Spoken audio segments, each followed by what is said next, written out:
Barmer refinery में आग लगने के बाद बाड़मेर की सियासत बदलने वाली है। जी हाँ, चाहे से रविंद्र सिंह भाटी हो या हो हरीश चौधरी या फिर हो उम्मीदराम बेनीवाल से लेकर कैलाश चौधरी तक हिमाराम चौधरी जैसे वरिष्ठ नेता, क्या क्या असर पड़ने वाला है इन नेताओं की जिंदगी में इस बाड़मेर रिफाइनरी का, बताएंगे आपको सब कुछ डिटेल में इस वीडियो में। बने रहेगा आखिर तक हमारे साथ। नमस्कार, मैं हूं चेतना शर्मा।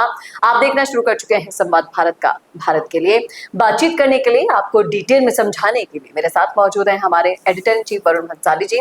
तो वरुण सर, एक एक करके हम नेताओं की बात करेंगे आज। बाड़मेर रिफाइनरी अब सियासत का वो मुद्दा बन गया है, जब तक इसका उद्घाटन नहीं हो जाएगा तब तक कुछ ना कुछ चर्चा का विषय लगातार इसमें बनता रहेगा। बताइएगा कौन से नेता से शुरुआत करेंगे आप? बात कर लेते हैं कैलाश चौधरी की। देखिए, सबसे पहले तो बाड़मेर रिफाइनरी में जिस तरह से ये आगजनी का हादसा हुआ, उसके बाद से सियासी गलियारों में अजीब अजीब सी बातें चल रही है। कहीं कहीं तो लोग ये भी कह रहे हैं कि राम मंदिर से ज्यादा वक्त ना लग जाए कहीं रिफाइनरी शुरू होने में। राम मंदिर में जितने दिन सियासत चली थी और सियासत के इतने दिन चलने के बाद जब मंदिर बना था, कहीं उतना ही टाइम इसमें भी ना लग जाए, इस तरह की बातें भी हो रही है। लेकिन ये जो आगजनी हुई, इसने बहुत लोगों की राजनीति बदल के रख दी है। आज इस पर पूरी गहराई से हम बात करेंगे, चर्चा करेंगे और तमाम सारे उन पॉलिटिशियंस के बारे में बात करेंगे जो कहीं ना कहीं इस रिफाइनरी पर बहुत आधारित रहती थी इनकी राजनीति, और उस पर कैसे असर पड़ा है। सबसे पहले हम शुरुआत करते हैं कैलाश चौधरी से। कैलाश चौधरी जो भरसक रूप से हार गए थे पिछली सांसदी का चुनाव, केंद्रीय मंत्री थे, सेंट्रल मिनिस्टर से ये सीधा नोबडी हो चुके। उसके बाद इनके पास मरता क्या न करता वाली सिचुएशन में एक ही चीज बची थी कि अब बीजेपी के राज में ये रिफाइनरी शुरू हो जाए, क्योंकि केंद्र मंत्री रहते हुए इन्होंने पूरे वक्त यही राजनीति की कि जब भाजपा की सरकार राजस्थान में आएगी तभी रिफाइनरी चालू होगी। और वो सिचुएशन इनके पास थी अपने सब समर्थकों को बताने के लिए, कहने के लिए।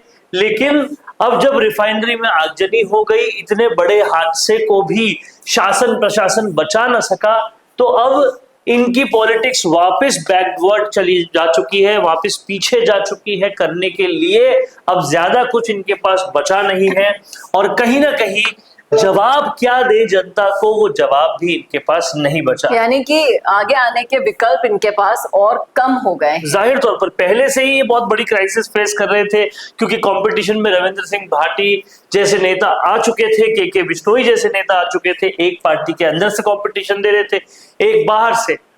वो सारे कंपटीशन में तो ये पहले से ही झुक चुके थे, लेकिन उसके बावजूद अब ये जो हुआ है, कहीं इनकी राजनीति पूरी ही तहस नहस ना हो जाए, ये डर भी अब लग रहा है। अगली बात करते हैं हम के बिश्नोई की।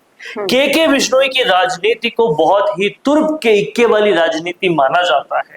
ये साइलेंट रहते हुए बहुत कुछ कर जाते हैं। इन्होंने अभी सबसे बड़ा दाव ये खेला था कि जहां पर ये रिफाइनरी है, उस पचपदरा को, जिसको दोनों हरीश चौधरी और हिमाराम चौधरी ने संजो के रखा था कि ये तो बाड़मेर का ही हिस्सा रहे। बहुत लड़ झगड़ के हरीश चौधरी लेकर आए थे इसको। के बिश्नोई ने एक स्ट्रोक मारा और इस पचपदरा को उठा के बाड़मेर से ले गए बालोतरा में। और लोग कह रहे थे कि इस पूरे स्टेप से कहीं ना कहीं इन दोनों की राजनीति को इन्होंने तहस नहस कर दिया है। जो विकास का सबसे बड़ा कार्यालय, ये पूरी रिफाइनरी इनके जिले में थी, उसे ले जा चुके हैं। इनके हक अधिकार सब छीन जा चुके हैं। ये कहते कि हमने रोजगार दिलवाया, ये कंपनियों से नेगोशिएट करते, बहुत चीजें करते, वो हक इनसे छीन लिया गया। लेकिन अब ये बड़ा मूव भी पूरी तरह से उल्टा पड़ेगा के बिश्नोई पर। बहुत लोग, बहुत सियासी लोग ये कहेंगे, विपक्ष वाले ये कहेंगे कि बहुत सीना चौड़ा करके तुम रिफाइनरी को इनके पास से चुरा ले गए थे, हुआ क्या, चालू तो तुम नहीं कर पाए। इतना शासन प्रशासन होने के बावजूद भी, इतनी चाक चौबंद व्यवस्था होने के नहीं, बावजूद बट भी। मुझे लगता है कि इस टास्क को और गंभीरता से लेंगे और अगले चुनाव आने से पहले तो देखिए खुद सीएम भी कह चुके हैं और सब भी कह चुके हैं कि रिफाइनरी का उद्घाटन की अगली डेट देखिए बहुत वो तो जल्दी लेना ही पड़ेगा, हुआ है। उसका उसका कोई और विकल्प ही नहीं है। लेकिन वो तो कुछ लेना लोग ही ये पड़ेगा। कह रहे हैं कि 100% काम पूरा अभी भी नहीं हुआ है, फिर भी इस ऐसी जल्दी क्यों मची है? देखिए उद्घाटन करने जल्दी की? मचने की भी एक बहुत बड़ी वजह है। आप इस बात को समझिए और इस चीज को बहुत गहनता से समझना होगा कि सरकार के 2 साल गुजरने के बाद भी कोई ऐसा बड़ा डेवलपमेंट का काम जो वो बता सके वो नहीं हुआ था। और दूसरी तरफ एक इतना बड़ा डेवलपमेंट का काम अगर वो कर देते, वो भी इस टाइम पर जब तमाम सारे खाड़ी देशों में, यानी कि सऊदी अरब से लेकर आसपास के सारे देशों में जहां से तेल बनता है, वहां सिचुएशन वॉर की है, उस टाइम पर अगर राजस्थान तेल प्रोड्यूस करना शुरू कर देता तो आप ये समझिए पूरे राजस्थान का नाम दुनिया भर में किस पटल पे पहुंच जाता। यानी तो कि मौके पे छक्का लगाने की हाँ, ये जरूरत नहीं छक्का थी। ही होता अगर वो लगता तो आप सोचिए इन सब का नाम कितना जबरदस्त तरीके से बन जाता। लेकिन दुर्भाग्यवश ये कैच आउट हो गए हैं। दुर्भाग्यवश कैच आउट हुए, वो तो है ही, लेकिन कैच आउट भी इतना बुरा हुए क्योंकि बीजेपी की इस वक्त जो इमेज बनती वो बीजेपी को सीधा वेस्ट बंगाल और केरला के चुनाव में फायदा पहुंचाती, आने वाले वक्त में शायद यूपी चुनाव में भी फायदा पहुंचाती, लेकिन ये फायदा पहुंचाने की बजाय पहुंचा रही है नुकसान, बहुत बड़ा नुकसान। और आप देखिएगा जो पीएम मोदी की जबरदस्त छवि बन रही थी कि वो वेस्ट बंगाल में दुकानों पे जा रहे थे, लोगों से बातचीत कर रहे थे, किसी के यहाँ झालमुड़ी खा रहे थे, किसी की शादी में जा रहे थे क्योंकि उनकी वजह से उनकी शादी बाधित हुई, ऐसी सारी छवि पे पूरी तरह से मटिया मेल हो जाता है जब कुछ ऐसा हादसा हो जाता है। लोग इंटरनेट पे क्या कुछ नहीं कह रहे, ये सारी चीजें नुकसानदेह हो रही है। और सबसे बड़ी चीज आप ये समझिए, अगर इस सब चीजों का रायता राजस्थान के शासन प्रशासन पे फूटा तो केंद्र बीजेपी जो है वो राजस्थान बीजेपी को इसकी सजा दे सकती है, और इसकी सजा वो राजस्थान सरकार के लोगों को भी दे सकती है। और जब ये होगा तो बहुत बड़ा कुछ होगा। और सोचिए ये ऐसी टाइम पर हो रहा है कि इसके जस्ट बाद कैबिनेट रिशफल भी होगा। कैबिनेट रिशफल है, पंचायत चुनाव है, बहुत सारी चीजें जिन पर इम्पैक्ट आएगा इस असफलता का। अभी भाटी बच रहे हैं। अब देखिए अब हम आगे बात करते हैं। सबसे पहले हमने हिमाराम चौधरी और बाकी सबकी बात कर ली, रविंद्र सिंह भाटी की बात करना बहुत जरूरी है।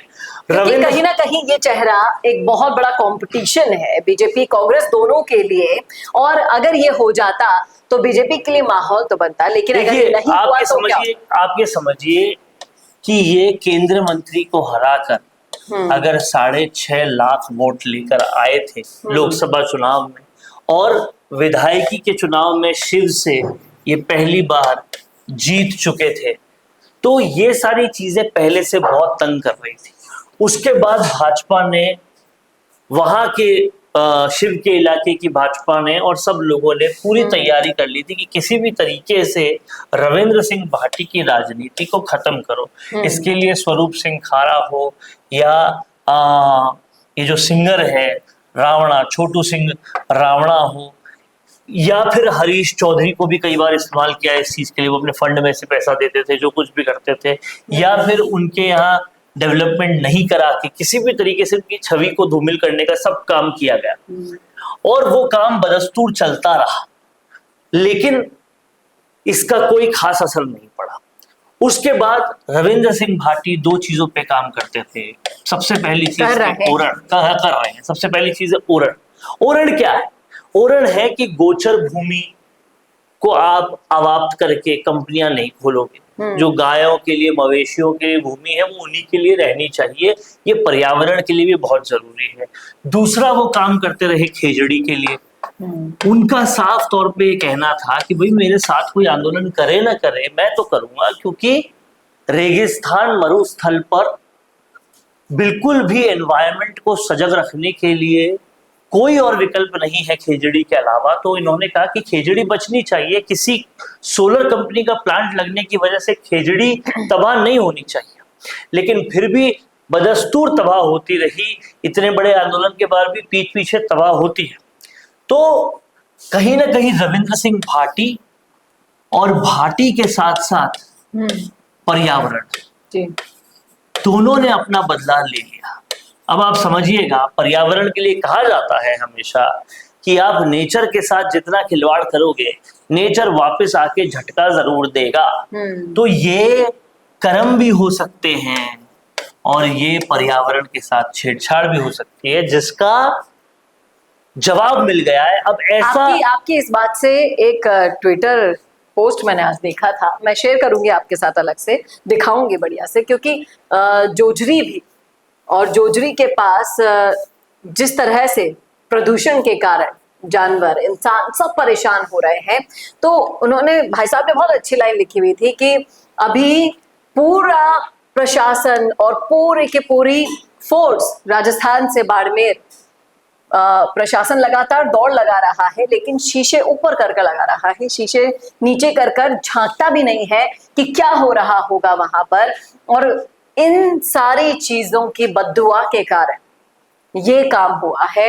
देखिए, बद्दुआ तो है ही, इसके बद्दुआ के अलावा भी हमें इस बात को समझना पड़ेगा कि कहीं ना कहीं पर्यावरण अपना इम्पैक्ट तो दिखा ही रहा है और एक बड़ा मैसेज जा रहा है सबको कि भाई केंद्र में रहते हुए आप फ्रांस में एनवायरनमेंट समिट्स कर रहे हो, आप विदेशों में इस बात को कर रहे हो कि सस्टेनेबिलिटी होनी चाहिए, और खुद राजस्थान में क्या कर रहे हो। ये सारे मैसेजेस जो हैं वो अब जाएंगे, बड़े तौर पे जाएंगे, और कहीं ना कहीं रविंद्र सिंह भाटी को एक बड़ा सपोर्ट मिलेगा उनकी राजनीति में कि कितने भी आ जाओ तुम मुझे तहस नहस करने के लिए, मेरा साथ मेरी खिचड़ी भी देती है, मेरा ओरण भी देता है, और मेरा साथ मेरी कायनात भी देती है, और तुम मुझे छोटे छोटे वाट के झटके देते रहोगे। तुम्हें 440 वाट का लगेगा, जब लगेगा तो इतना बड़ा लगेगा कि पूरी राजनीति तहस नहस करके जाएगा। ये एक बड़ा मैसेज जो है रविंद्र सिंह भाटी की तरफ से इनडायरेक्टली जा चुका है सब। क्या कहना है आपका, रखिएगा राय जरूर कमेंट बॉक्स में।